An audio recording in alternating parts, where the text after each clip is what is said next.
Para aqueles que não, talvez alguns não tenham participado da aula de manhã, acho que a maioria sim, pelos nomes aqui, pelo menos eu vi que a maioria participou, mas alguém que tenha chego e não tenha participado, a gente está gravando as aulas em função de poder disponibilizar elas no portal do Neuromec TV, né? Então, a fim de que outras pessoas também possam depois poder consultar esse material e vocês mesmos possam ter acesso a esse material posteriormente. Troquei uns e-mails agora com o professor Felipe Carpes, que é quem coordena essa parte do Neuromec TV. Ele me disse que vai esperar a gente finalizar a disciplina e aí ele faz o download das aulas todas, né? Faz a conversão, lá tem todo um processamento dos vídeos que tem que ser feitos e o upload desses vídeos no canal deles no YouTube, e aí depois ele nos encaminha os links. Mas para quem quiser quem quiser acessar a priori, já tem, é só entrar no YouTube lá, colocar Neuromec TV, e aí já tem algumas aulas, algumas palestras lá que vocês também podem já ir acessando. As aulas, essas que vocês estão assistindo ao vivo, vão estar disponíveis lá em algum momento a partir da semana que vem, tá? Então, por enquanto, a gente vai ter esse momento presencial aí como a oportunidade de conversarmos mais diretamente, tá? Bom, então nessa parte de história e evolução, né, a ideia é vir fazer uma caminhada em torno dos principais sistemas de cinemetria, né, como é que essa técnica surgiu, qual era o objetivo, né? A gente já viu de manhã um pouco do princípio, né, o que é que a cinemetria vai nos permitir medir, e agora a gente vai poder ver essa associação do ponto de vista histórico, né, o que antigamente o pessoal tinha como objetivo medir, ou quais as diferenças principais do que se faz hoje em dia, e a gente vai poder observar isso um pouco na evolução dos sistemas e quando a gente trabalhar nas próximas aulas com os sistemas propriamente ditos. Propriamente dito em relação ao que dá para fazer hoje em dia, né, o que tem como ser utilizado atualmente para fins de análise de movimento, certo? Então, se a gente fosse fazer esse slide aqui é de um artigo, né, eles fazem uma estrutura, um diagrama, assim, um diagrama de fluxo, na realidade, né, a respeito de qual é o princípio da análise do movimento. Então, o objetivo está ali, né, analisar o movimento humano, analisar estruturas do corpo humano por meio de estruturas que não sejam tão necessariamente baseadas no modelo, né? Pode ser uma estrutura isoladamente, né? Ou por meio de estruturas baseadas no modelo. A gente vai ver isso quando falar em segmentação do corpo humano, né? Em estruturação, em definição de modelos, para que se possa ver, bom, será que sempre eu vou precisar usar um modelo para analisar o movimento humano? Em alguns casos não precisa, em função de que a gente vai ter um único objeto, por exemplo, sendo rastreado, não há necessidade de ter um modelo especificamente, né? É possível que eu faça relações desse objeto, se eu pensar em um marcador que está posicionado no sacro do indivíduo, na região posterior, ou em alguma região mais central do tronco que seja representativa do centro de massa, por exemplo, né? Eu posso não ter um modelo, né? O meu modelo na realidade não existe, ele é um marcador e ponto, mas ele tem uma associação subjetiva com o centro de massa, por exemplo, né? Eu estou rastreando aquele marcador, assumindo que eu estou rastreando o centro de massa do indivíduo, então eu traço uma relação de uma coisa com a outra, né? De manhã a gente falou bastante na questão da relação da força com a massa, com a aceleração, em gestos como o próprio salto, né, onde a gente tem o corpo humano sendo digamos, submetido a forças que estão relacionadas à relação do centro de massa com o seu deslocamento, né? Então, durante a fase de voo do salto, né, a força gravitacional vai atuar sobre o centro de massa para determinar as mudanças na trajetória do indivíduo, né? E a força, por exemplo, tanto de reação do solo na fase de contato pré e pós salto, né? Então até o despregue e depois da aterrissagem, né, vão estar sendo associadas intuitivamente à força que está atuando sobre o centro de massa. Então a gente vai ter esse ponto aí que vai ser algo que ali a gente vai ter um modelo, né? O nosso modelo diz que as forças de reação dos solos interagem com o centro de massa, mas não necessariamente também ele é um modelo complexo do ponto de vista de definir dimensões de segmentos, características de articulações, dimensões aí, leia-se comprimento, volume, densidade, massa dos segmentos. Então toda essa característica geométrica e antropométrica, até para ser mais preciso, né, elas entram na complexidade desse modelo. Esse modelo vai ter quantos graus de liberdade vão ter aquela articulação, essa articulação vai estar sujeita à ação de músculos ou não. Então tudo isso a gente define, ou a gente enumera quando se define um modelo para análise do movimento, né? Mas em algumas ocasiões eu não necessariamente preciso ter um modelo. Na própria aula de hoje a gente já vai ilustrar algumas coisas simples em termos de modelos, né? Principalmente para a gente poder ver o que historicamente se fez, né? Quais eram as perspectivas de modelos que se tinha, e depois quando a gente falar em sistemas hoje em dia, já nas próximas aulas, a gente vai poder ver o que tem se feito hoje em termos de modelo, ilustrando o avanço, né? Invariavelmente a gente vai ter um tracking ali, que é um rastreamento de alguma informação ao longo do tempo. Então a gente viu de manhã que o objetivo da cinemetria era determinar as coordenadas espaciais de um objeto, né? O x, o y e o z em cada instante de tempo. Para que a gente consiga achar isso em cada um dos milhares de frames que a gente vai ter disponível, a gente precisa ter um rastreamento, né? A gente precisa fazer um rastreamento de toda aquela imagem. Então a gente pega, por exemplo, essa imagem da webcam minha que vocês estão vendo e mapear em toda ela para ver onde está o objeto que me interessa, né? Eu posso manualmente indicar para o computador isso, né? Eu posso ir lá e clicar, o olho dele está ali, pum, né? Só que é inviável fazer isso sempre manualmente, e é inviável fazer isso quando eu penso em várias estruturas de uma imagem. Se eu tenho múltiplas articulações ao longo de uma série lá de eventos que eu estou analisando, o trabalho é insano, né? Então eu preciso ter um componente ali de um rastreamento que me leve a uma automatização maior possível, né? Então que o meu sistema eletrônico computacional consiga fazer a maior parte desse rastreamento sozinho, né?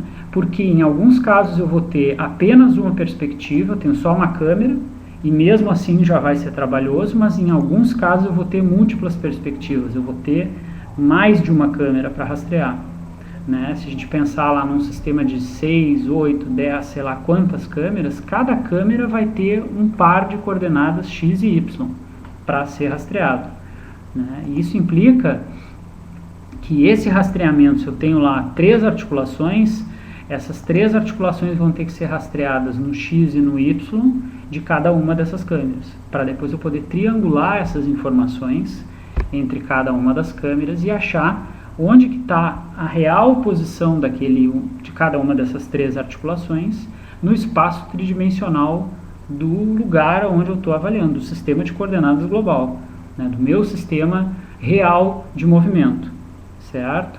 Então, o rastreamento é fundamental e é um dos pontos onde se despendeu mais energia, vocês vão poder ver isso, né, em termos de evolução, principalmente com grandes avanços à medida que a tecnologia computacional avançava, né? Então os computadores foram ficando mais rápidos, mais capazes, com mais memória, com mais capacidade de processamento principalmente, e além disso se evoluiu em relação à parte teórica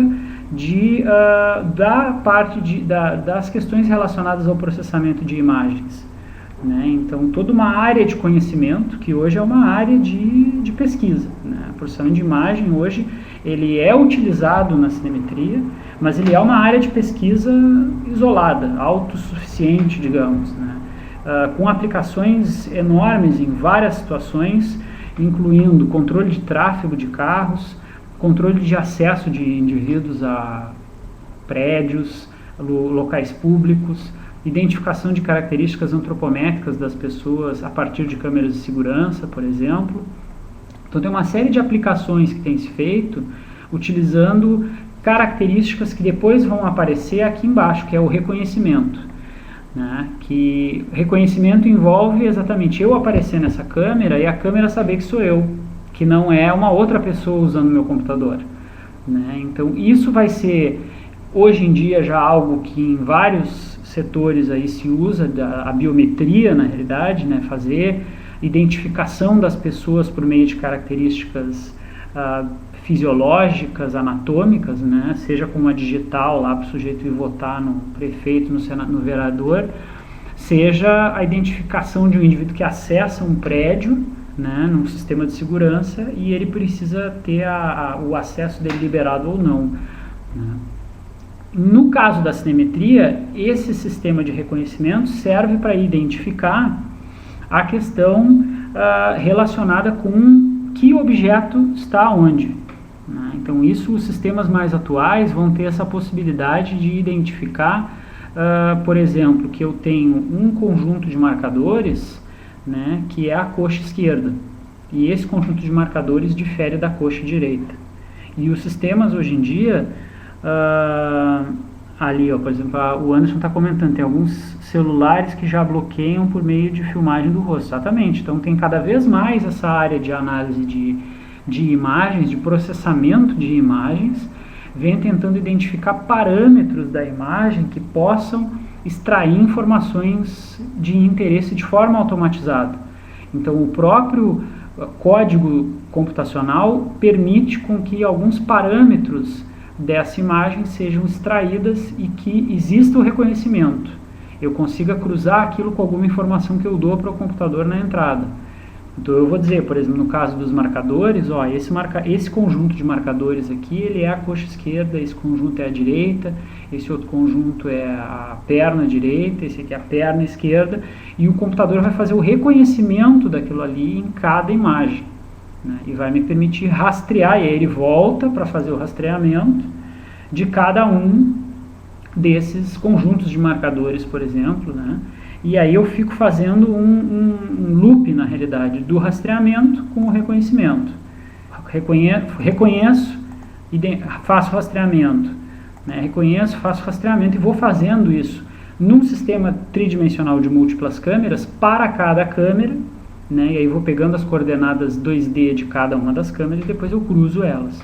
Então hoje em dia o que se chega é mais ou menos nesse aspecto. Esse ponto do reconhecimento, ele ainda avança hoje em dia em relação aos sistemas que independem de marcadores, que é o estágio talvez um dos mais promissores aí do ponto de vista, principalmente uma abordagem, eu diria até mais clínica, assim, porque no campo, assim, na área do esporte, até a abordagem com sensores inerciais tem um potencial um pouquinho mais interessante na questão de controle de luz ambiente. Depois a gente vai poder trabalhar um pouco mais isso. Mas na área de análise clínica laboratorial, né, principalmente quando a gente pensa em alguns centros no mundo, né, que tem laboratórios de biomecânica trabalhando dentro de clínicas ou hospitais, por exemplo, fazendo avaliação em massa, assim, então um número de avaliações enorme, o tempo de preparação do indivíduo para avaliação com marcadores ela é razoável, porque a gente precisa identificar estruturas anatômicas em cada um dos membros de interesse, aderir os marcadores, né, de forma que eles não vão descolar, por exemplo, quando a pessoa está caminhando. Então tem uma série de cuidados ali que se faz na preparação do indivíduo quando se usa esse rastreamento para reconhecimento de marcadores. Quando se retira os marcadores, que é o grande avanço, assim, digamos, que tem tido nos últimos anos, né, a gente permite que o indivíduo faça o gesto de uma forma mais livre, né, e a gente ganha tempo, principalmente, na preparação do sujeito, né. Então esses são os sistemas que vêm tentando usar um avanço nessa área do reconhecimento, não é tanto no rastreamento. O rastreamento não mudaria tanto, muda o reconhecimento, identificar quais são os segmentos na imagem, né, e unir e fazer o caminho contrário, né? Porque normalmente o que se faz com os marcadores? Se identifica o segmento. Num sistema sem marcadores, eu preciso primeiro identificar o segmento, reconhecer ele na imagem e depois tentar achar os pontos onde eu conecto dois segmentos. Por exemplo, eu vou ter um segmento coxa e um segmento perna. E aí, matematicamente, eu vou tentar achar onde é que eles se aproximam nessa imagem. Ali é o joelho, por exemplo, né? Então, o grande avanço está nessa área, né? E aí tem o template matching aqui, que é exatamente a ideia de tentar associar isso com um padrão. Então, a pessoa fica lá paradinha, se faz tipo um scanner dela, né? Se analisa ela parada para identificar os segmentos e depois tenta-se usar essa informação ao longo do movimento que a pessoa faz, né? Então, isso é uma perspectiva que vem avançando aí nos últimos anos, né?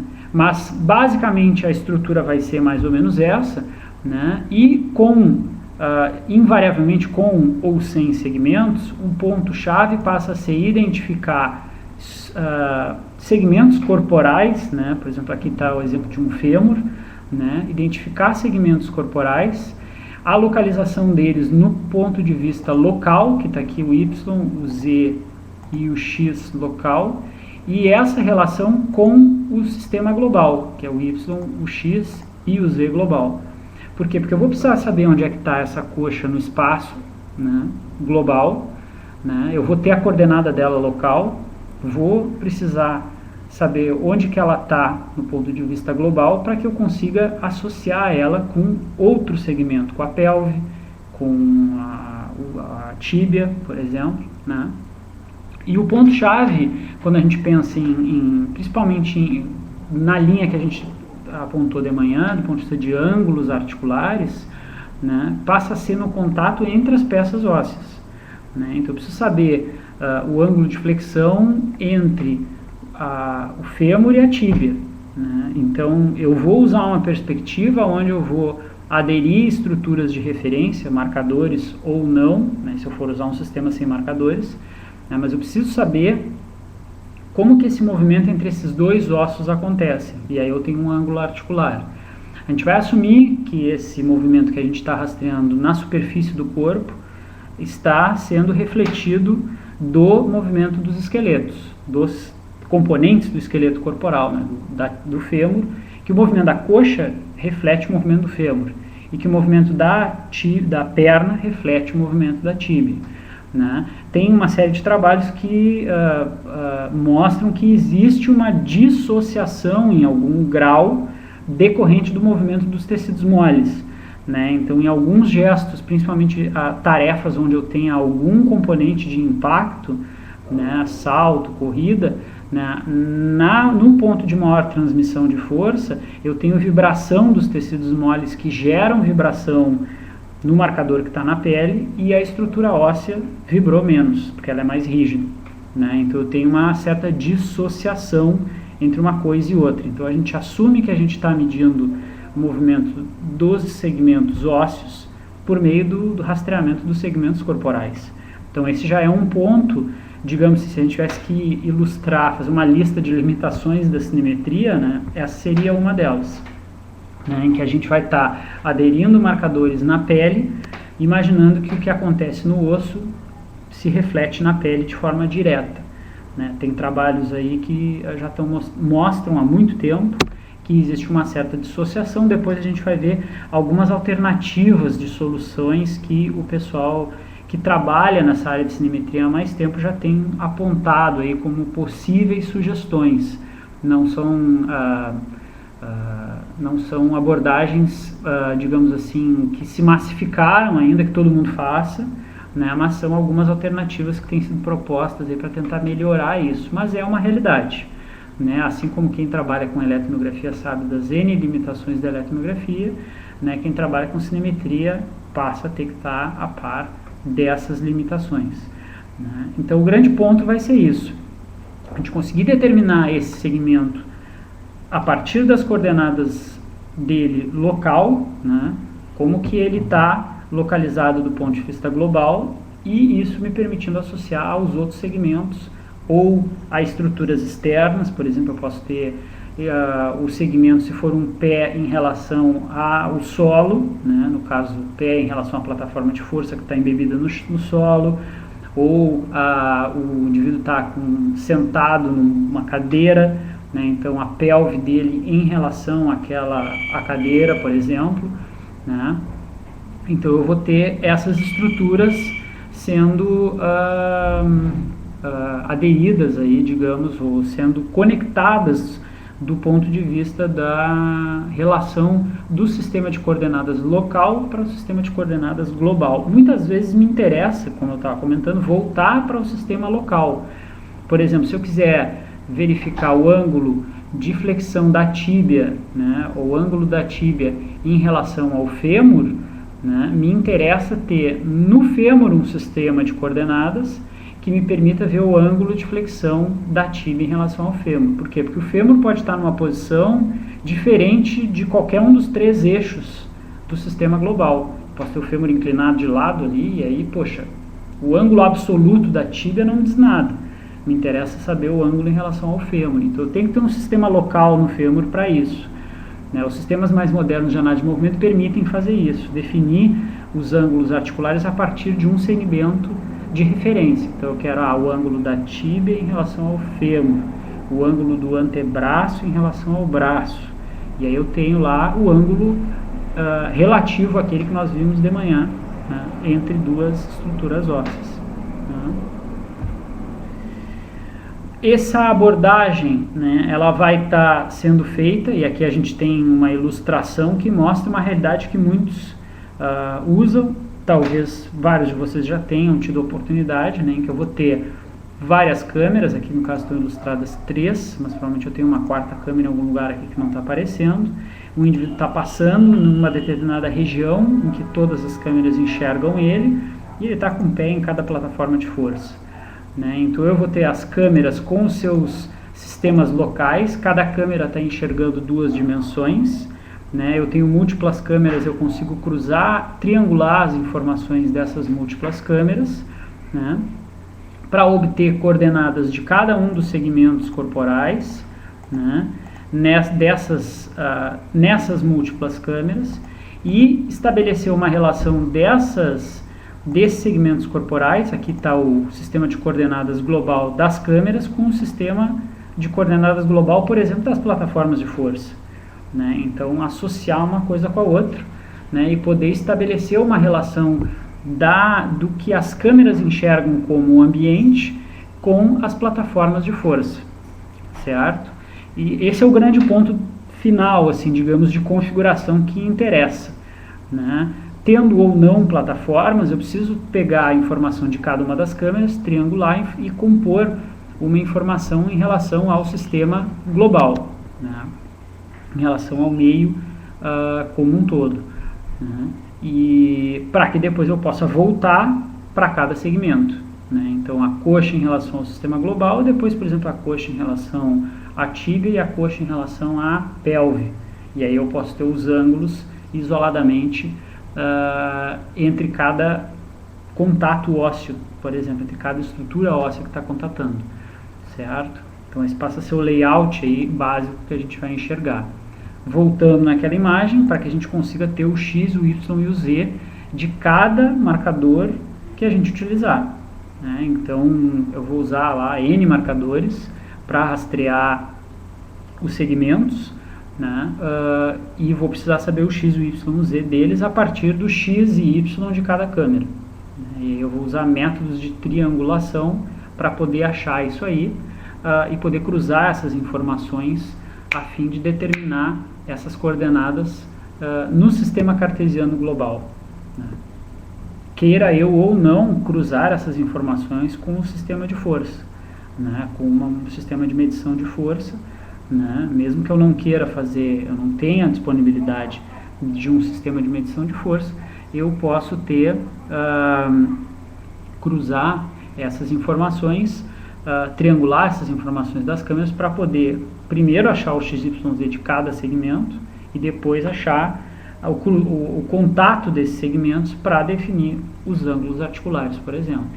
Ou até mesmo as fases do movimento, né? Se eu tenho um ciclo da marcha, como na imagem anterior a gente tinha, né? Eu posso ter informações que vêm dos membros inferiores ali, marcadores que são utilizados, ou mesmo alguma referência, não necessariamente o marcador específico, né? A própria estrutura do pé como referência para a fase de contato e fase de voo na marcha, né? Então, para que eu consiga pegar um ângulo do joelho de flexão e particionar ele em dois instantes. Fase de contato, fase de voo, por exemplo, né?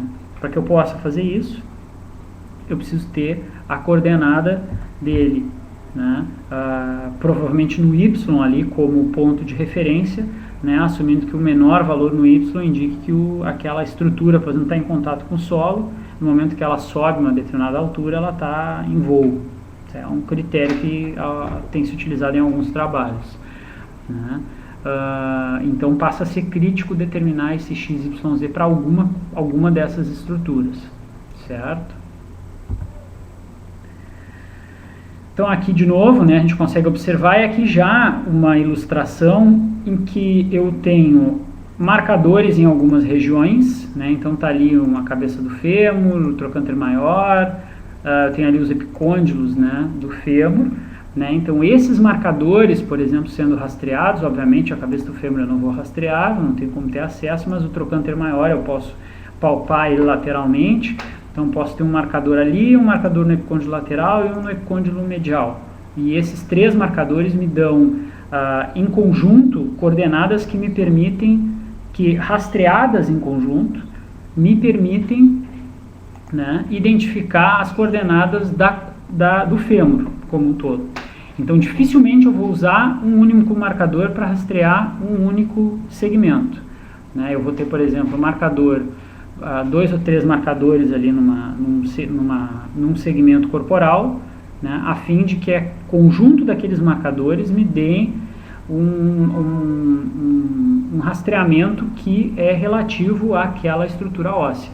A gente já vai imaginar que a gente vai ter um número de marcadores para rastrear que sempre vai ser 2 ou 3 vezes maior do que o número de segmentos, na maior parte dos casos, quando a gente pensa em sistemas tridimensionais, né? Então a gente precisa saber o x, y, z de cada um desses três, daquele ali, desse aqui e do outro.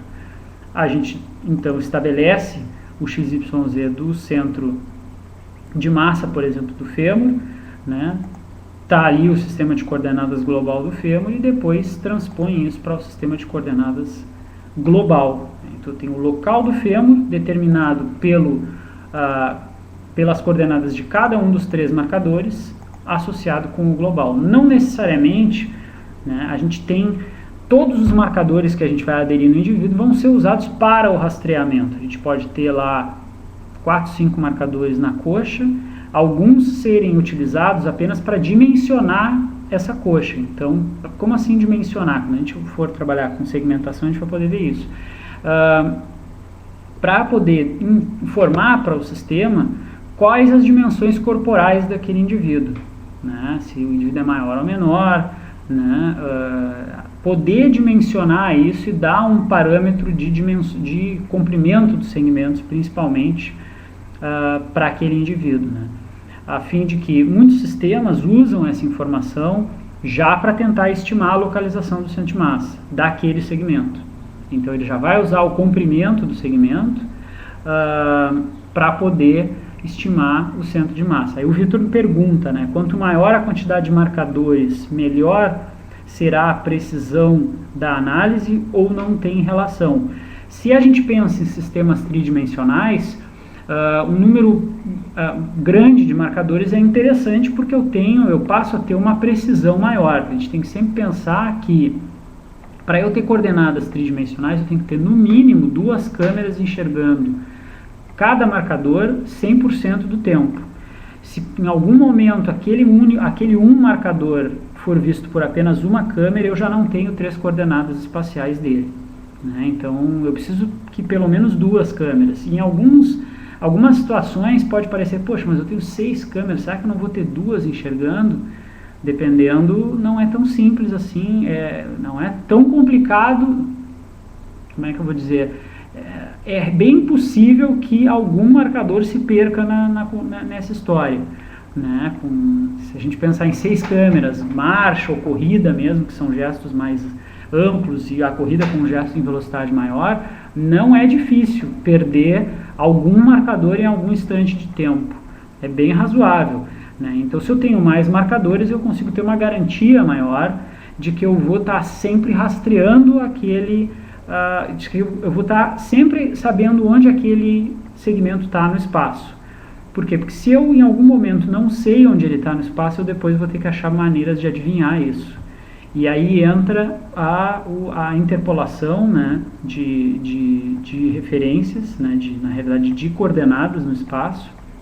Né? Aí entram métodos matemáticos para tentar estimar onde é que aquele marcador esteve ao longo do tempo. Né? Então é sempre bom saber onde ele está, medir onde ele está. Quando em algum momento eu não sei, né, é como se a gente estivesse aqui conversando e de repente, pum, até vou bater na madeira, cai a internet e volta. E eu fiquei falando, né, caiu a internet de todos vocês, eu fiquei falando, e aí vocês voltaram, vocês não sabem o que eu falei antes. Vocês vão ter que tentar, puxa, onde é que ele está agora? O que será que ele falou, né? Então vocês vão ter que tentar ir adivinhando, é mais ou menos isso. Onde a gente perdeu um marcador nesse rastreamento das câmeras, fica muito difícil ter certeza onde esse marcador andou.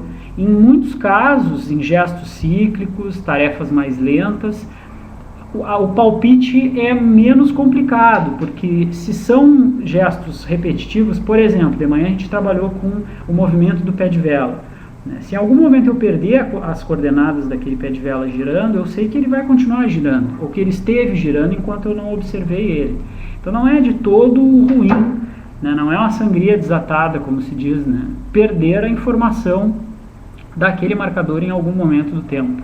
Né? Mas sempre é bom que eu não o faça. E aí eu ganho precisão, né? Que é a pergunta do Vitor. Ganho precisão, porque aí eu passo a ter um rastreamento muito mais fidedigno com o que o indivíduo realmente realizou ao longo do tempo. Né? E aí, obviamente, né, por segmento, eu vou ter essa proposta de tentar sempre trabalhar com 2 ou 3, né, o que eu tenho visto aí, 3, 4, às vezes, marcadores de rastreamento por segmento. Né? Então vai acabar sendo aí mais ou menos o número aí que a maior parte das abordagens tem utilizado. Né? E isso vai permitir que eu tenha 4 referências que me dão uma informação em conjunto ali, né? Representativas do movimento daquele segmento. Né? Então eu vou usar essas 4 informações para compor uma informação que me diz onde é que aquela coxa andou ao longo do tempo. Né? Eu posso cruzar isso com todos os outros marcadores. E aí a gente já passa a ter o desafio que é o seguinte: para segmentos de grande volume, né, fica relativamente fácil distribuir esses muitos marcadores. Quando a gente pensa em dedos, mãos, pé, né, aí a gente já passa a ter o que o Felipe estava comentando de manhã, né, que é o fato de que eu tenho que ter marcadores menores e a disposição deles já passa a ficar de uma forma que o sistema consiga identificar e naquele reconhecimento que ele não se atrapalhe. Isso é algo que algumas vezes acontece. Se há uma proximidade grande desses marcadores, né, eu passo a ter uma troca, muitas vezes. Eu tenho um segmento que, em algum momento, o reconhecimento não foi bem feito e, em vez de achar que era a mão direita, o computador achou que era esquerda, e ele inverteu. Isso aí, às vezes, acontece. Dependendo do sistema e de como ele está configurado, algumas vezes acontece. Né? Aqui depois, então, a gente vai ter como interesse principal, né, como eu estava comentando antes, achar que eu tenho um sistema de coordenadas local da tíbia, né, eu tenho um local do fêmur e me interessa saber o contato dos dois, está ali, ó, que eu estimo que seja mais ou menos naquele lugar. No fundo eu não sei, né, porque eu teria que ter uma estrutura que estivesse dentro do osso, né, ou eu teria que poder olhar dentro do espaço articular, né, olhar dentro da cápsula articular do sujeito e ver onde que as duas peças ósseas estão se encaixando e aí determinar o eixo de rotação. Quando a gente trabalha com análise de movimento, principalmente de forma bidimensional, mas também de forma tridimensional, a gente assume que as articulações elas funcionam mais ou menos como dobradiças, né? Então a dobradiça ela tem um eixo de rotação fixo, está lá onde está o prego, né, no meio da dobradiça, e as peças se movem naquele ponto. Então o ponto de contato de um osso com o outro sempre é no mesmo lugar. Em várias articulações a gente sabe que isso não funciona desse jeito. Então essa é a segunda limitação. A gente vai ter essas peças ósseas com um rolamento, né? Então a gente tem uma mistura de giro com deslizamento intraarticular, né? Dentro da cápsula articular. Eu não tenho só giro, né? Eu tenho uma translação acontecendo, então esse ponto de contato ele nunca é no mesmo lugar, ele muda ao longo do arco de movimento, né? Então isso é uma limitação porque me dá uma certa margem de erro, principalmente quando eu trabalho com movimentos articulares de amplitude reduzida. Se eu pensar numa flexão e extensão de cotovelo ou joelho, que eu vou ter lá um arco de, sei lá, 180, 160 graus, não é tão problemático. Mas quando a gente pensa em movimentos articulares de menor amplitude, rotação interna e externa da tíbia em relação ao fêmur, em que eu vou ter poucos graus de rotação interna e externa, aí errar 2, 3 graus é muita coisa, né? Porque se eu tenho uma amplitude de 10 graus e eu erro 3, é bastante coisa, eu estou errando 30%, né? 20, 30%.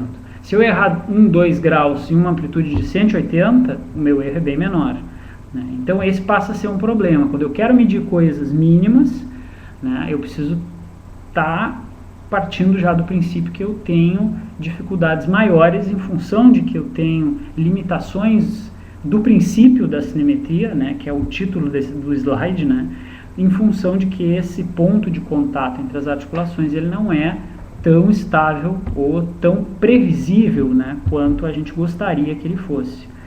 Tá?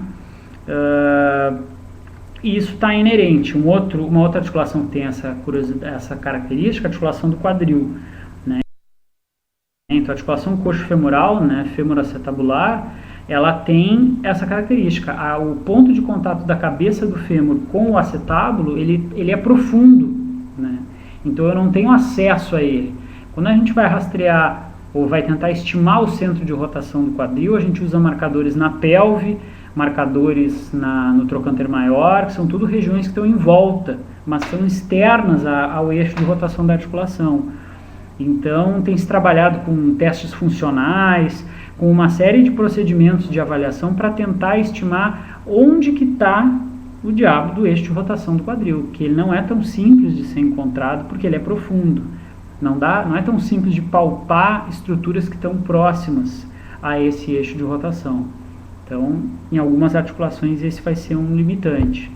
O modelamento da coluna vertebral é extremamente complexo, né, pelo fato de que se a gente pegar a coluna como um todo, né, não tem um eixo de rotação fixo, né? A gente vai ter uma série de articulações ali móveis, né, que vão estar se movimentando e esse ponto de apoio vai estar mudando ao longo do arco de movimento. Então, é extremamente complicado definir um eixo de rotação para a coluna, né? Então, a coluna também é desafiadora em relação a esse aspecto, né? No caso aqui, o que se observa são amplitudes de movimento para, por exemplo, a articulação do joelho, né? Tá aqui a articulação do joelho, amplitudes rotacionais, né? Graus de liberdade durante o ciclo da marcha. A gente consegue ver, por exemplo, a flexão e extensão, a gente tem de 0 a, por exemplo, 70 graus, né? E com uma variabilidade entre os métodos de definição desses pontos de contato bastante próximos. Já para rotações, né, por exemplo, para adução e abdução, que eles consideram esse ponto esse giro, né, da tíbia em relação ao fêmur, que é algo que, quando a gente aprende anatomia, né, e mesmo cinesiologia, muitas vezes se aborda isso, né, quando a gente vai estudar artrologia, a gente acaba aprendendo, não, a articulação tíbio-femoral ela é biaxial, né, ela faz flexão e extensão, rotação interna e externa e deu, né, a adução e abdução acontece no quadril. Se observa a adução e abdução na articulação do joelho em relação a esse ponto de apoio entre uma peça óssea e outra, principalmente quando eu tenho o joelho com algum grau de flexão, né? Só que o que acontece? Dependendo de como eu modelo a articulação do joelho, como eu calculo esses ângulos, eu posso ter aqui amplitudes que estão chegando a mais de 40 graus de abdução e adução. A gente sabe que isso não é possível, né? Esse grau de adução e abdução no joelho ele não é desse tamanho. Ele pode ser no quadril, mas no joelho ele não é desse tamanho. Ele vai ser muito menor. Aqui, por exemplo, a gente tem uma variabilidade que está menor do que 10 graus, que já é algo um pouco mais fisiológico, digamos, né? E as rotações também, aqui tem rotações em torno de 20 graus de rotação, que se a gente pensar em rotação externa, que a gente tem um pouquinho mais de liberdade de movimento, até é relativamente razoável. Mas isso é um ponto importante, né? Que a gente consiga associar o resultado que a gente tem numérico, né, que a gente está calculando ali com a cinemetria, com a característica fisiológica das articulações, né? Poxa, será que é possível fisiologicamente ter 40, 50 graus de adução do joelho, né? Pouco que a gente tem visto aí é que não é tão possível assim, né? Algo em torno de 10 graus é um pouco mais fisiológico. Então esse é um ponto também onde a gente vai, mede, calcula e a gente tem que voltar na base, a base teórica das características anatômicas do corpo humano para ver o quanto a gente está errando. Isso normalmente já é um critério qualitativo de definir se o nosso método ele tem uma associação razoável ou não com o que a gente efetivamente está fazendo, né? Aqui a gente vai ter um exemplo aí, né, de um sistema com digitalização automática, o indivíduo fazendo gesto no ciclo ergômetro. Ele tem lá marcadores na pele em diferentes lugares que estão sendo rastreados por 5 câmeras. Cada imagem dessas é uma câmera. A gente vê que cada marcador tem uma coordenada no X e no Y em cada uma das câmeras. E depois nessa outra aqui, né, o sistema faz a triangulação dessas informações para criar um modelo tridimensional, né? A partir dessas informações a gente consegue já ver, por exemplo, que esse marcador do ombro aqui, que aparece na câmera 1, ele já não aparece na 2, né? E esse marcador daqui e o de lá não está aparecendo do lado de cá, né? Então a gente passa a ter exatamente a perda de marcadores em alguma das câmeras. Esse marcador ele não está disponível em todas as câmeras, ele tem que estar em no mínimo 2 para que a gente consiga efetivamente saber onde ele andou no espaço tridimensional ao longo do tempo. Vamos ver, o Robson está perguntando se tem problema utilizar marcadores de diferentes tamanhos na mesma coleta. Olha, não lembro de ter visto assim, não me parece uma prática muito comum, mas em alguns casos, quando trabalha com membro inferior, né, em alguns momentos acaba acontecendo isso se eu tenho marcadores em bloco ou clusters de marcadores, né, nos segmentos corporais, por exemplo, coxa, perna, e eu vou ter marcadores um pouco menores no tênis do indivíduo, por exemplo, se ele estiver fazendo uma caminhada, uma corrida, ou no pé, né? Aí depende muito de como está a regulagem das câmeras para que elas consigam identificar isso, né? Porque a regulagem do sistema permite ganhar um pouco mais em precisão, né? Então buscar marcadores menores ou maiores. Sistemas mais antigos era mais complicado, isso porque a gente meio que definia assim, um tamanho estimado do marcador, né, e o próprio sistema ia tentar buscar um marcador daquele tamanho. Quando a gente for trabalhar na prática com o software bidimensional, a gente vai ver que tem uma informação ali que a gente dá quantos milímetros de diâmetro tem o marcador que a gente está usando, né? E aí a gente vai poder setar isso aí e o programa vai imaginar um círculo maior ou menor, dependendo da configuração que a gente colocar, né? O importante é que esse marcador seja identificável, né? Que o sistema consiga enxergar ele. Se ele for muito pequeno, né, eu posso perder a informação dele, e isso não é interessante. Principalmente se eu tenho, como no caso dessas imagens, eu tenho um fundo poluído. Eu não tenho um fundo neutro, né, como a gente chama. O que é um fundo neutro? Esse aqui é um fundo menos pior, né, em que ele é mais parelho. Eu não tenho informações no fundo que possam complicar o rastreamento do sistema. O ideal é que eu não tivesse nada no fundo, eu tivesse só o indivíduo, né? E nada no fundo. Aqui eu tenho muita tralha no fundo aqui que pode prejudicar a identificação dos marcadores. Robson também pergunta: o material indicado para fixar o marcador na pele tem tido problemas para fixar os marcadores com fita dupla face comum, pois elas soltam facilmente no caso do salto vertical. É uma realidade bem comum. O que eu tenho utilizado há um tempo, não muito tempo, né, não faz tanto tempo assim, mas que tem sido interessante, né, eu não sei qual tipo de fita dupla face vocês têm usado. Eu comecei a usar, principalmente da época do doutorado para cá, as fitas de montagem, aquelas de colar quadro na parede mesmo, da Scott da 3M, a verde, né, tem diferentes comprimentos e diâmetros ali. Eu acho que compro a mais fininha, porque ela tem uma adesão razoável na pele, ela não é perfeita, mas ela tem uma boa adesão, principalmente em situações onde não tenha suor envolvido. Quando a gente faz teste, às vezes teste em bicicleta, a gente fez trabalhos com testes de longa duração, é bem complicado. O indivíduo começa a transpirar, vai cair o marcador aderido na pele, né? Isso é uma solução, ou esse é um ponto que depois, quando a gente olhar lá, for trabalhar com o sistema, a gente vai ver, até na aula de hoje tem alguns slides que mostram um pouco isso, a solução com os clusters, né? Os clusters são bons por causa disso, porque eles são fixados, o marcador não é fixado na pele, o marcador de rastreamento ele vai ser fixado em uma estrutura rígida, e essa estrutura vai ser atada na pele por meio de um elástico, ou por meio de uma fita com velcro, né? E essa estrutura vai estar mais rigidamente, digamos, né, aderida à pele. E aí a chance de que eu tenha o descolamento do marcador é zero, praticamente zero, né? Então, dependendo de como está configurado, né, qual o sistema que se usa, mas voltando, né, funciona bem em sistemas desse aqui para mais modernos, né, aonde a gente tem a possibilidade de identificar um conjunto de marcadores como representativo elemento.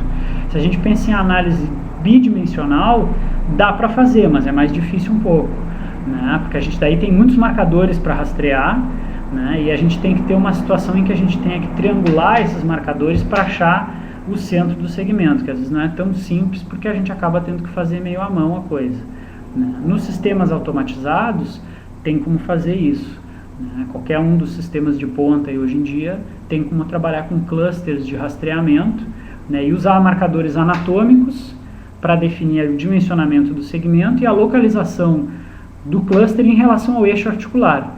Então a gente informa isso na condição estática. Ó, esse marcador que está no epicôndilo lateral, ele está a X de distância do cluster. Beleza. E o computador sabe que isso não vai mudar. E aí ele vai rastrear só o cluster, que está fixo na perna, no membro inferior do indivíduo, por exemplo, nos membros superiores também.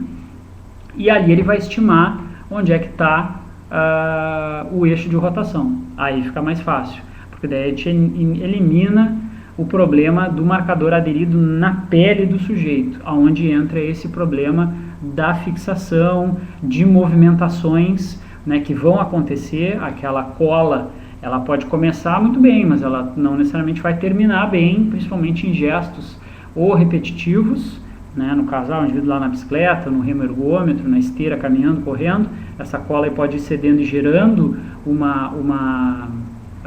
digamos assim, uma dissociação do movimento do marcador para o movimento da pele, né? E o fato dela vir a descolar no meio do teste, né? Que é algo que não é incomum acontecer, como o próprio Robson está comentando para a gente, né? Aqui a gente tem uma ilustração, enquanto o Robson digita ali, exatamente da reconstrução, né, do movimento dos segmentos, né, a partir das coordenadas que, no caso, foram rastreadas na imagem anterior, né, dos eixos articulares. Então, nesse sistema, as coordenadas estavam nos eixos de rotação ou nos eixos estimados de rotação articular, e aí se reconstruía o segmento a partir disso. Aqui até mostra alguns marcadores ali fora, tem uns que estão fora do segmento, indicando que provavelmente essa imagem ela não representa, certamente não tem a ver com a situação anterior, né? mas é uma imagem onde já tem um cluster de marcadores. Ó. Aqui tem marcadores que estão aparecendo aqui, que estão fora dos eixos de rotação. O marcador articular está ali, ó, quadril, aqui tem joelho, ali tem tornozelo. Esses outros aqui provavelmente são marcadores de rastreamento. Eles estão no segmento para dar a posição do segmento no espaço. Esse aqui, se ele estiver sendo rastreado, tudo bem, mas ele provavelmente não precisaria estar ali, né? Robson comentou, no caso da fita de velcro, existe alguma limitação ou posso usar para coletar qualquer habilidade? Bom, aí também é uma pergunta ampla, assim, digamos, no sentido que o qualquer habilidade aí já é mais complicado, porque teria provavelmente que se avaliar efetivamente a questão eu diria assim, usar o termo repetibilidade, que talvez seja o menos pior dos que me vieram na cabeça, mas exatamente para ver se dentro dessa tarefa, né, se somando, né, como eu estava comentando de manhã, somando a variabilidade do sujeito e o possível erro da adesão desse cluster com a pele ou com o segmento móvel, né, se essa variabilidade ela é grande ou pequena. Vou dar 2 exemplos, né? Um deles, tem trabalhos que o pessoal está tentando rastrear o movimento da articulação sacroiliaca, que é extremamente complicado. É uma articulação que tem milímetros de deslocamento. Então se faz o que? Testes de repetibilidade, onde se avalia o indivíduo preferencialmente em dias diferentes, onde eu tire e coloque os marcadores de novo, né, e faça essa adesão e veja quanto de variabilidade numa medida em um teste, por exemplo, de caminhada ou em algum teste mais simples eu tenho. Quanto maior a amplitude do movimento, pior vai ser. Se eu tenho um cara lá fazendo um salto mortal, né, eu já tenho que partir do princípio que essa variabilidade vai ser aumentada. Em tarefas mais simples, a tendência é que essa variabilidade seja razoável, assim, não seja tão elevada. Membro superior também, por exemplo, movimento de ritmo escapulomeral, né? Então, o pessoal que trabalha com a avaliação de dor no ombro, por exemplo, tenta rastrear o movimento da escápula além do movimento do ombro, né? Porque é importante que exista um ritmo adequado entre as duas peças ósseas. Agora, puxa, rastrear a escápula é complicado, né? Porque se eu colar marcadores na pele, não necessariamente eles estão refletindo o movimento da escápula. Então, alguns pesquisadores estão usando marcadores aderidos em cluster, né, um conjunto de marcadores aderidos na parte posterior que tentem fazer esse rastreamento da escápula. Mas não é algo tão simples também, mas tem uma série de trabalhos exatamente tentando olhar essa confiabilidade, essa repetibilidade na realidade, né, dessa associação do que eu enxergo na pele com o que o indivíduo consegue reproduzir, né? Então o indivíduo vai lá, faz 3, 4 vezes a abdução do ombro, poxa, a variabilidade desse movimento da escápula fisiologicamente não pode ser enorme, né? Se ela for muito grande na medida que eu tenho, eu sei que eu estou errando na medida, o erro da técnica, da detecção, do monitoramento está grande em relação ao erro de variações que o sujeito está tendo. E aí sim, quando perguntam em qualquer habilidade, aí fica complicado. Em tarefas mais contidas isso é mais fácil. Em tarefas onde eu tenho um risco de que esse cluster se movimente muito, fica mais difícil. O que eu tenho visto é que mesmo para gestos como salto e corrida, o pessoal tem usado com alguma frequência, né? Ou o cluster fixado, ou mesmo conjuntos de marcadores, mesmo que sobre a pele, né? E não um único marcador. Então usa 4 marcadores na pele mesmo, ou usa os 4 marcadores na estrutura rígida que está fixada, tipo caneleira de futsal, assim, presa com um velcro na coxa do indivíduo. A gente vai ter algumas imagens, quem já está com o PowerPoint aí, quiser avançar, lá no fim tem algumas ilustrações sobre isso. Tá? Deixa eu ver que alguém tinha começado a perguntar, mas desistiu, eu acho. Bom, a Suelen está ali, desculpa.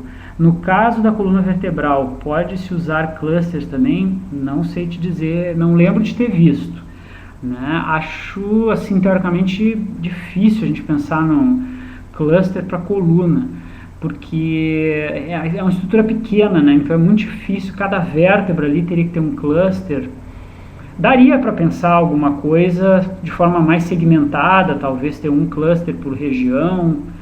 Daria para tentar bolar alguma coisa, mas eu não sei te dizer realmente não sei te dizer o que o pessoal que trabalha com cinemática da coluna tem feito. O que eu vi mais são estruturas únicas por vértebra, então um marcador por processo espinhoso, por exemplo, né, é o que eu me lembro de ter visto assim mais frequentemente, mas não sei se o pessoal já não tem algumas soluções aí um pouquinho mais robustas em relação a isso, né? Enquanto a Michelle digita, então a gente vai ter um layout que é esse, né, pessoal? A gente vai ter a coxa ali com marcadores que estão com coordenadas espaciais relacionadas ao sistema aqui local, né? Ele está mostrando ali o XYZ de cada segmento, mas que estão associadas a uma determinada disposição global para que eu possa cruzar com informação de força, para que eu possa cruzar a posição desse segmento com o segmento de cima, né? E medir o ângulo articular efetivamente, né? A Michelle também está perguntando, né, tamanho mínimo para os marcadores, vai trabalhar com cinemática em cães. Teria que dar uma olhada, Michelle, assim, lembro de ter visto marcadores de 6, 4, 8 milímetros, aí não sei se tem coisa muito menor do que isso, não. Às vezes o difícil é conseguir confeccionar eles num material pequeno o suficiente que as câmeras consigam enxergar, né? Aí, obviamente, no animal, assim, talvez não seja tão complicado para o pessoal da área manter ele numa condição estável para fazer o dimensionamento, e aí entrariam os marcadores pequenos, né, de pequena dimensão, e o cluster poderia entrar como marcador de rastreamento, né? Daqui a pouco seria uma alternativa, e aí ele não precisa ser tão pequeno assim, não. Né? Dependendo do tamanho do animal, né? Dependendo do tamanho do cão, não precisaria ser tão pequeno. Né? Se for um animal de médio porte, eu acho que é tranquilo de solucionar, não seria tão problemático, não. E facilita bastante a adesão do marcador na pele, porque no animal é pior ainda, né? Se eu for aderir esse marcador no pelo dele, aí sim o marcador vai ter uma oscilação que não vai ter nada a ver, ele vai estar colado no pelo, o pelo está mexendo, o marcador e a perna do bicho está parado. Então aí eu passo a ter uma dissociação do movimento rastreado para o movimento que ocorreu. Aí o meu erro de medida é bem razoável, né? Eu passo a ter que solucionar, e os clusters resolvem bastante esse problema, né? Então aqui a gente tem alguns exemplos aí de digitalização, né? Então coordenadas que são rastreadas ao longo do tempo, né? Tem uma série de imagens aí sobre isso. Essa evolução dos sistemas então começa aí nos anos aí de 1838 até 1904, né? Em que se tenta utilizar pela primeira vez a cinematografia, né? Que é utilizar imagens de câmeras para filmar os indivíduos realizando gestos esportivos, né? Então atividades atléticas ali, projetos de caminhada e corrida com soldados, né?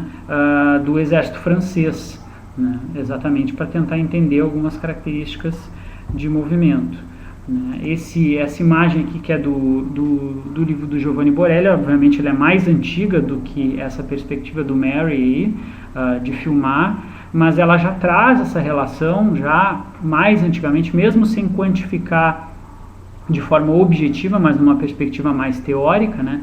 Características do sistema músculo-esquelético, como alavancas, linhas de ação dos músculos, né? Características aqui, a gente tem um exemplo de um músculo ali que está tem uma disposição praticamente como uma roldana em uma articulação, né? E a ação das forças e como que essas forças são distribuídas, não distribuídas, mas como que elas atuam num sistema de alavancas ali, né?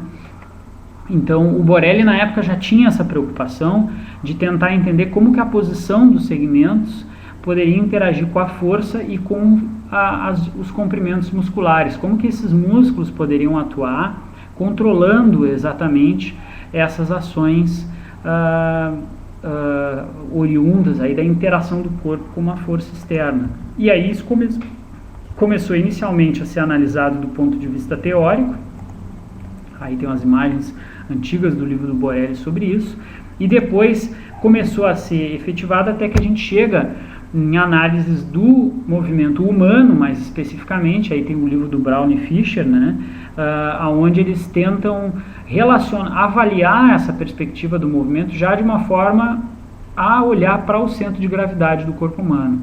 Então, já tentar estimar isso a partir da análise do centro de gravidade em tarefas, por exemplo, como tiro, né, esportivo, né, que tente se traçar uma relação da postura do indivíduo, né, com o gesto do tiro, né. Aqui no caso, utilizando técnicas onde envolviam uma série de sensores localizados nas articulações, rastrear cada um desses segmentos e tentar interrelacionar eles para estimar o centro de gravidade, a fim de tentar fazer uma análise mecânica a ponto de identificar como que se comporta esse centro de gravidade ao longo da caminhada, por exemplo. Né? Antes do Brown e Fisher fazerem essa abordagem, né, o Muybridge também, no século XIX, aí, faz os primeiros trabalhos relacionados à fotografia, análise fotográfica e a filmagem de animais, locomoção de animais e humanos na Universidade de Stanford, né?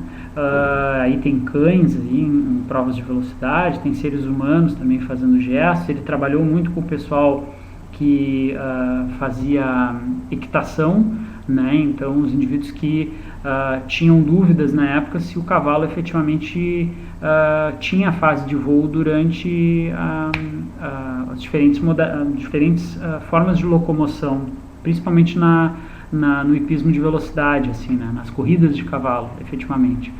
Então ele foi um dos primeiros a usar a tecnologia para tentar filmar os indivíduos fazendo o gesto e tentar efetivamente avaliar, que no caso do cão também ali tem fase de voo, tentar identificar os padrões de movimento, né?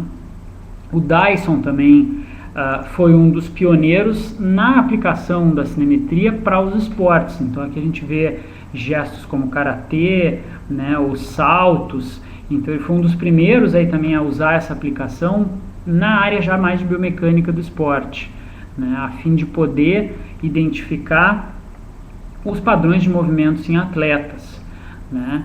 Então aqui outro livro também usando a cinematografia para padrões do movimento humano, né, que estruturas onde se usava câmeras para tentar filmar, por exemplo, então aqui tem um topo de vidro, né, aonde com espelhos se fazia a filmagem aqui de uma estrutura onde está passando no plano transverso inferior, né, por exemplo, né. Salto no drop jump aqui sendo avaliado a partir da filmagem também. Então a descrição mais qualitativa do movimento era um dos objetivos na época. Primeiro era conseguir filmar alguma coisa.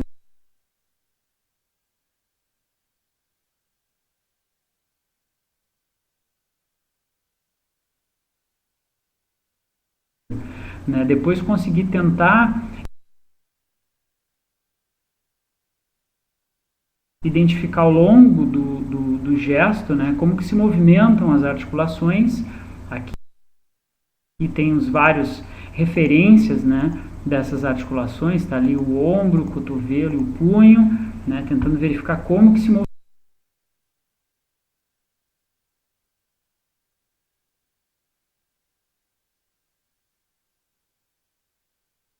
movimentam esses segmentos sem muito objetivo, digamos, quanto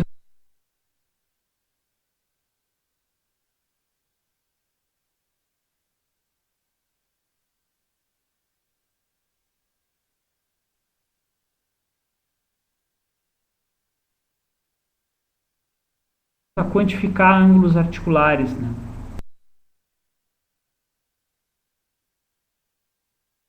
Então isso passou a ser um objetivo posterior, porque dava muito trabalho chegar nesse ponto, né? Então posteriormente se entrou nesse objetivo. Já no esporte, né, já se entra aqui no objetivo de tentar descrever o gesto propriamente dito, como que tá, como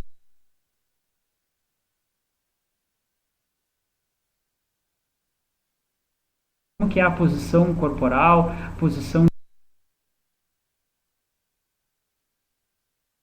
de mão da raquete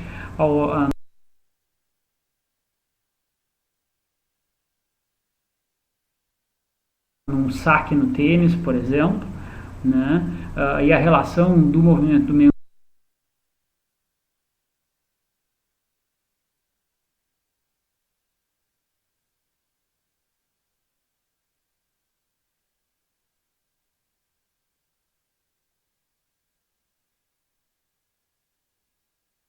superior com o tronco, né? Então os primeiros trabalhos tinham como grande objetivo poder realmente descrever de forma qualitativa. A gente vai nessa linha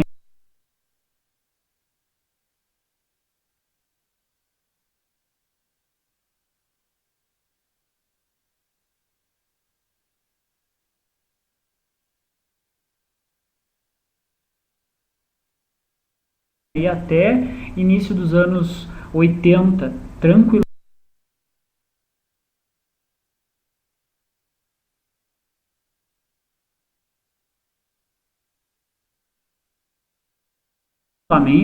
né, com muitos trabalhos na área da filmagem, né, da cinemetria, não tanto voltados para medir coisas, mas mais preocupados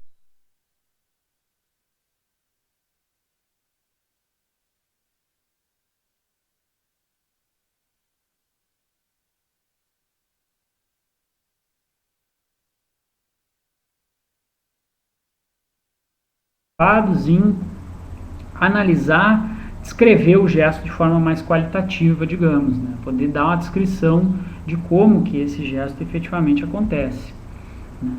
E aí a gente passa a ter trabalhos que, à medida que começam a poder descrever esse gesto, começam então a ver alguma consistência nos movimentos e começam a tentar associar isso com questões mais quantitativas, né? Então aqui o indivíduo fazendo um agachamento, onde se traça uma relação das dimensões, está ali, sei lá, 50 centímetros, 40 centímetros nos segmentos, né? E forças que estão atuando no sistema para poder medir os momentos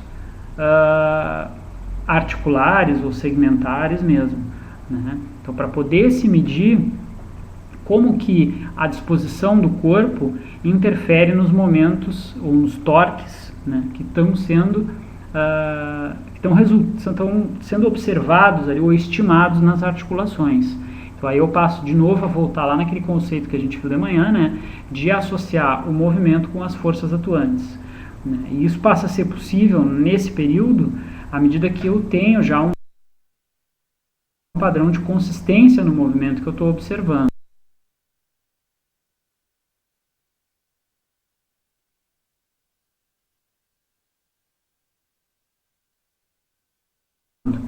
Bom, esse movimento acontece mais ou menos do mesmo jeito, né? Eu tenho lá uma força que é relativamente conhecida, então eu consigo fazer um cruzamento mesmo que teórico aqui, né? Que é um modelo bastante teórico de como que essas coisas se associam.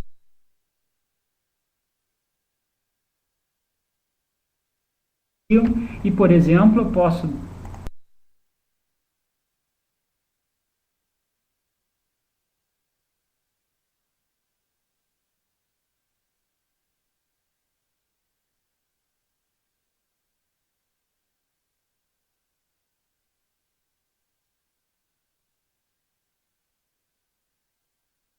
indicar qual a melhor inclinação de tronco para fazer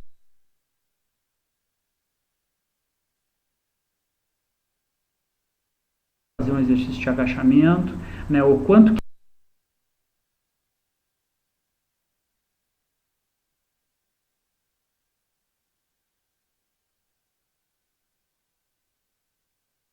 isso influencia em cargas que são direcionadas para cada uma das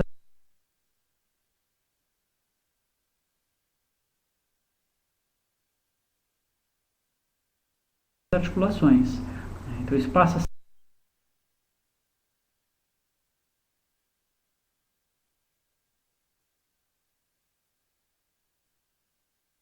ser um objetivo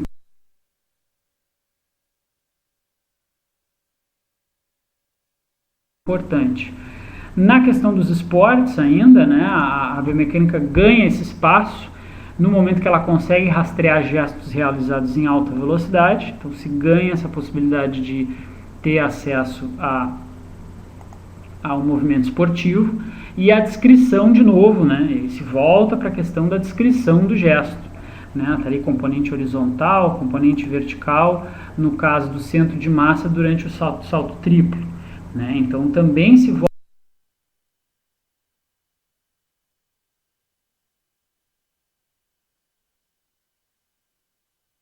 volta a atentar, o esporte passa a ver, poxa, essa ferramenta é interessante, dá para olhar o sujeito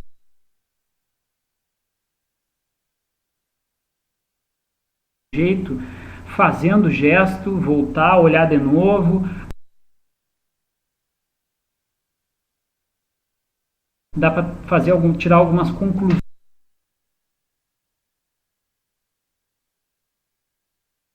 em relação a características do movimento mais específicas, né, como o próprio centro de massa, que é um conceito altamente abstrato para, na época, certamente, ainda hoje, para atletas e alguns técnicos aí menos informados, né, vai ser algo bastante abstrato. Né? Poxa, como é que se comporta isso? Como é que se movimenta o centro de massa do cara que é recordista mundial, aí o Michael Powell, por exemplo, que era o recordista mundial na época? Então, o que o sujeito para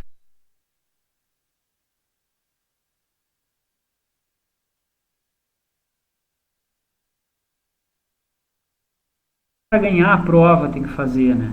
Aí começa a se linkar essa associação, fazer essa associação do padrão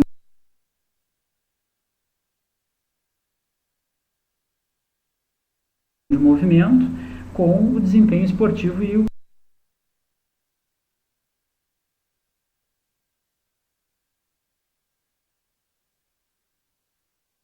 pessoal da área de esporte se interessa muito por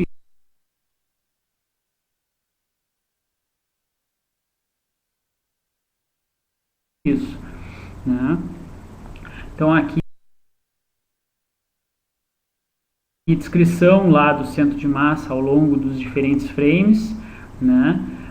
Comparando atletas, né? Aqui tem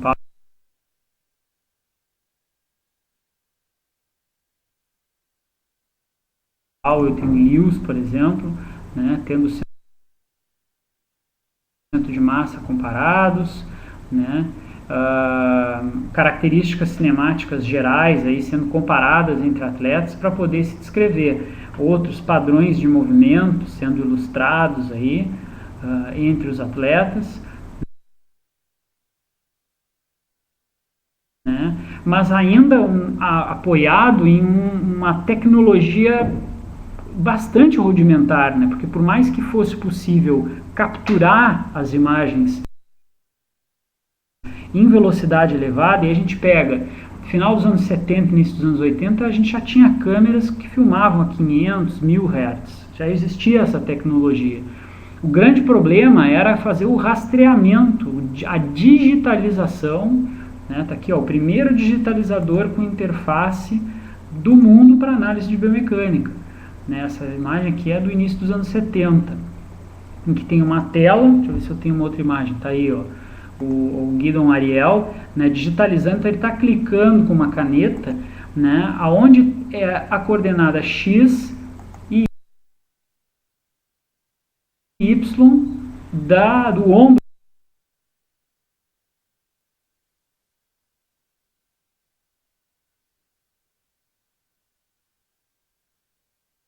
daquele indivíduo, ali tem um sujeito, dá para ver a costeleta ali, estilo anos 70, né, o camarada segurando ali um peso, empurrando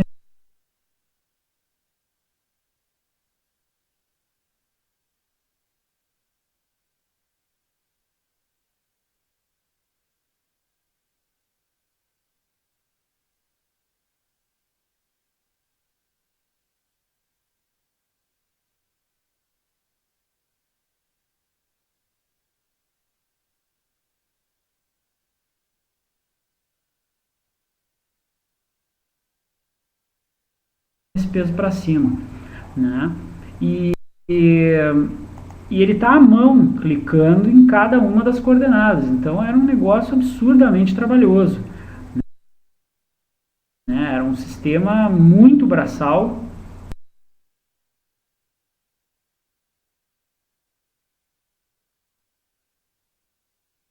para tentar, sei lá,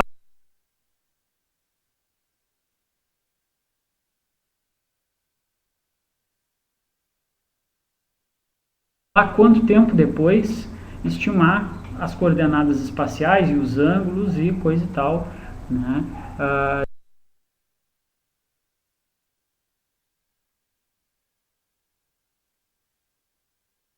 De cada um daqueles indivíduos. Então aqui era o grande calcanhar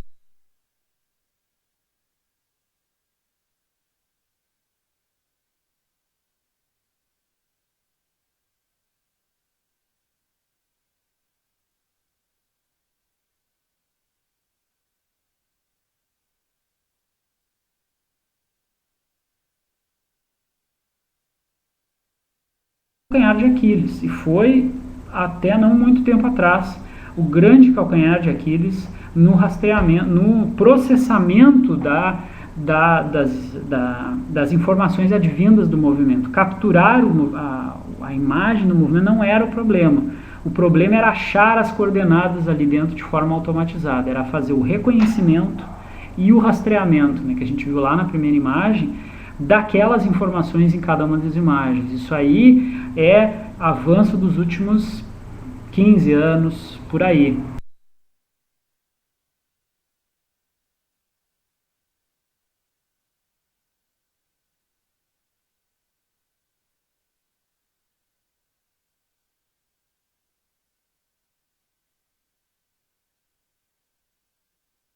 Né, em termos de evolução. Né. Aqui a gente já passa a ter aí comparações, né, trabalho muscular envolvido, né, em diferentes posições, por exemplo, no exercício de leg press, comparando o leg press com uma máquina variada, com um agachamento convencional.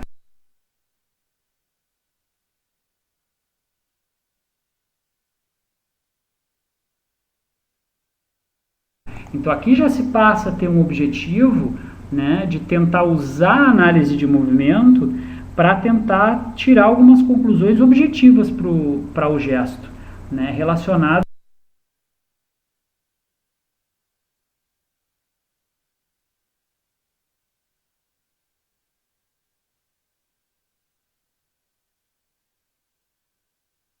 a comparar, bom, que máquina eu faço mais força, que máquina eu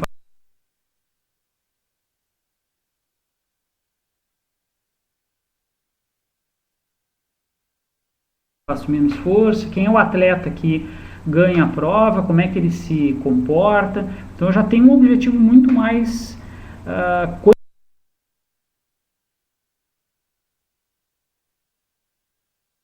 quantitativo na história, né, de conseguir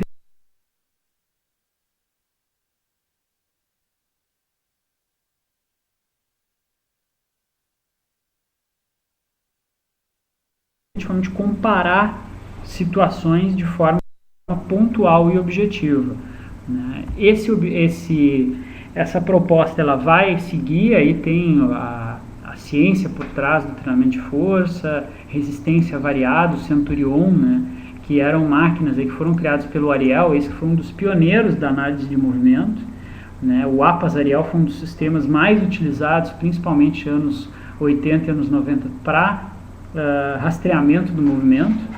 Né. Então máquinas aí que ele, na empresa dele, desenvolveu, baseada nas características anatômicas e fisiológicas do sistema muscular esquelético, com o objetivo de proporcionar os primórdios dos dinamômetros isocinéticos, ou na realidade uma proposta mais para, digamos assim, não tão laboratorial, de sistemas de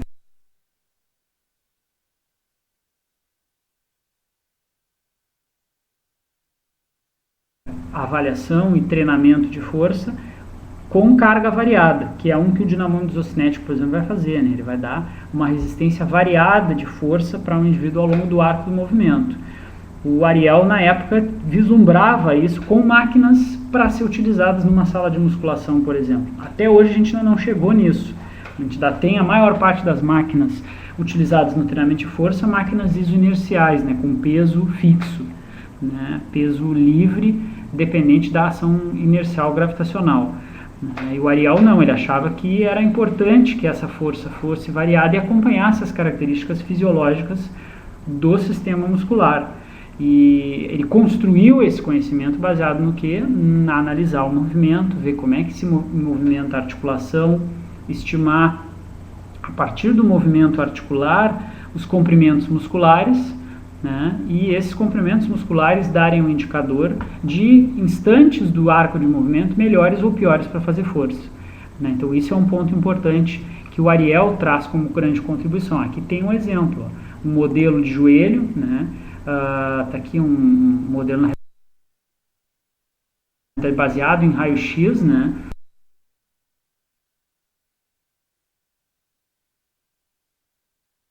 A fim de determinar, primeiro, está ali, ponto de contato entre as peças ósseas. Onde é que encaixa os côndilos do fêmur nos côndilos da tíbia, né?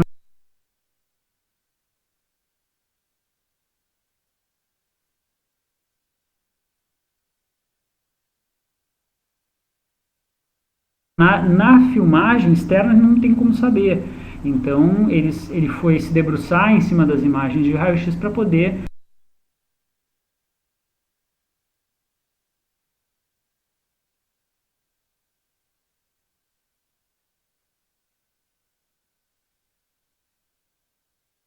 analisar isso. Segundo, né, linhas de ações do quadríceps, que está lá em cima, tendão patelar está aqui, e como que o movimento dessas estruturas articulares, né, vou colocar aí o tendão do quadríceps e o tendão patelar como estruturas articulares, junto com a patela, determinam o contato dessas três peças ósseas nesse complexo articular. E como que esse contato da patela ocorre com o fêmur em diferentes ângulos articulares, que é algo que já está bem descrito na literatura, né, há algum tempo, mas na época, anos 70, o pessoal ainda estava engatinhando nisso, né? Mas efetivamente, para que eu consiga ter esse parâmetro anatômico sendo mapeado no gesto como um todo, ou pelo menos estimado, né, que muitas vezes é o que a gente vai fazer hoje em dia. Né, alguns modelos que se usa, né, os mais simples, que são conceitualmente muito similares a esse que vocês estão vendo, né, a gente vai estimar o comportamento de algumas estruturas anatômicas baseadas no ângulo de flexão do joelho, por exemplo. Eu sei que se eu tenho 10 graus de flexão, eu tenho X de contato do fêmur com a tíbia, né? Eu tenho X lá de relação de transmissão de força do quadríceps para o tendão patelar. O ponto de largada disso tudo é o ângulo articular, é a cinemática. Eu preciso ter a cinemática para estimar essas informações, né? Então a cinemática é o ponto de entrada. Para comprimentos de unidade músculo-tendão, né? Aí leia-se unidade músculo-tendão é ventre e tendões e aponeuroses, né? Não é o ventre muscular especificamente.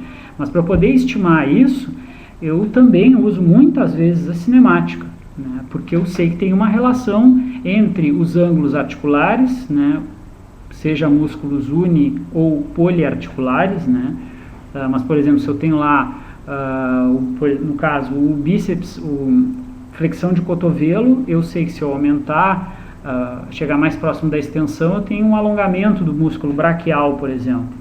E existem modelos para estimar quanto percentualmente de alongamento eu tenho daquele músculo em função de mudanças do ângulo articular, né? Então isso permite que eu consiga ver essas mudanças no comprimento muscular dependentes do movimento das articulações e como que isso pode afetar a minha produção de força, por exemplo, né? O Ariel estava preocupado com isso, ele quantificou daí os trabalhos do grupo dele, quantificaram ali para sei lá quantos sujeitos, o ângulo articular era na entrada, né, tinha os torques, tinha todas as forças, né, e as forças de contato entre os ossos. Ele estava preocupado exatamente com isso, né, em poder quantificar as cargas que eram aplicadas nas articulações, né, e como que era possível potencializar o trabalho de força muscular né? Essa perspectiva depois foi ser expandida lá no final dos anos 90, início dos anos 2000, vários trabalhos sendo desenvolvidos nessa linha do treinamento de força e da análise de movimento para tentar ver, bom, esse exercício é bom para quem tem o ligamento cruzado anterior rompido, aquele é melhor para quem tem condromalácia. Então, cada exercício sendo, digamos assim, ranqueado para uma população ou classificado para uma população a partir de características do movimento associadas com a transmissão de força estimada entre as estruturas osteoarticulares. Mas o ponto de largada, novamente, é a cinemetria. A gente precisa ter o movimento, os parâmetros do movimento, aqui no caso o ângulo articular, como ponto de entrada para poder estimar quanto que eu vou ter de força sendo transmitida. Eu posso saber a força, se eu não souber o movimento, de nada me adianta conhecer aquela medida de força. Na época, essas câmeras eram o must, né? Como se diz, era a solução de todos os problemas.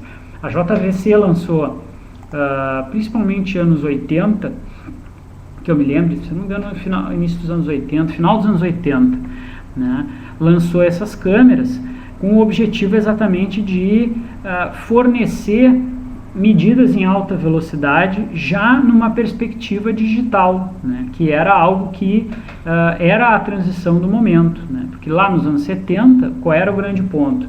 A medida, a filmagem, ela era analógica, porque se filmava, se gravava isso num rolo de filme, né, esse rolo de filme teria que passar por um digitalizador, que era aquele quadrinho lá que o Ariel estava clicando, né, que era para passar o filme e em cada quadro do filme eu clicar nas estruturas.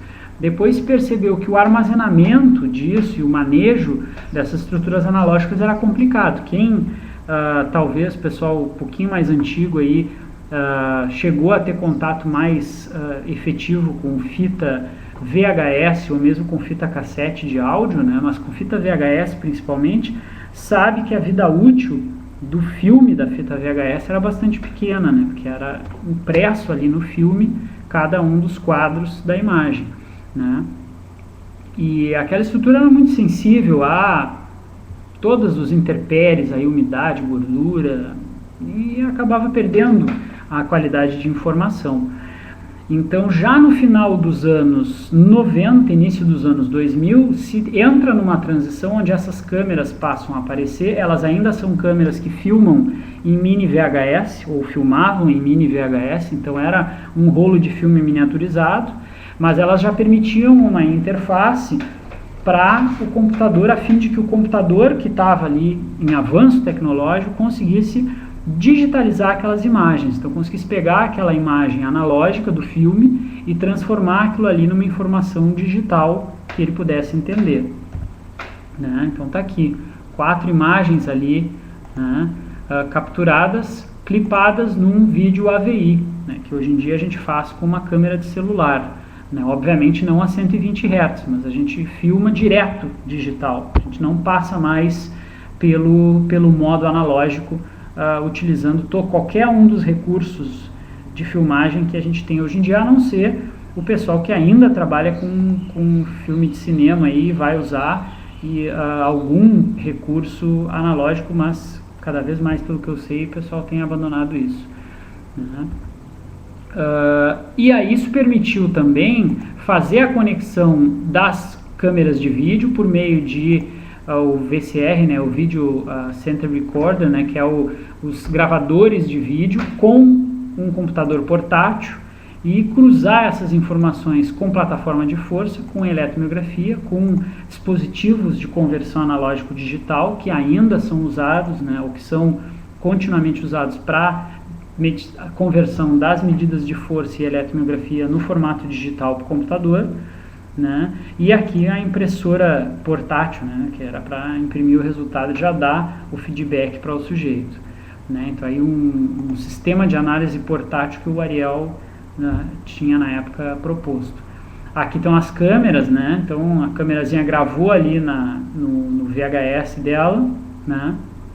E depois que eu gravei no VHS, eu tinha aqui num computador que tivesse uma placa de digitalização de vídeo, para converter esse vídeo do formato analógico para o formato digital. Eu não fazia isso na hora. Eu gravava numa fita e depois dessa fita eu passava para o formato analógico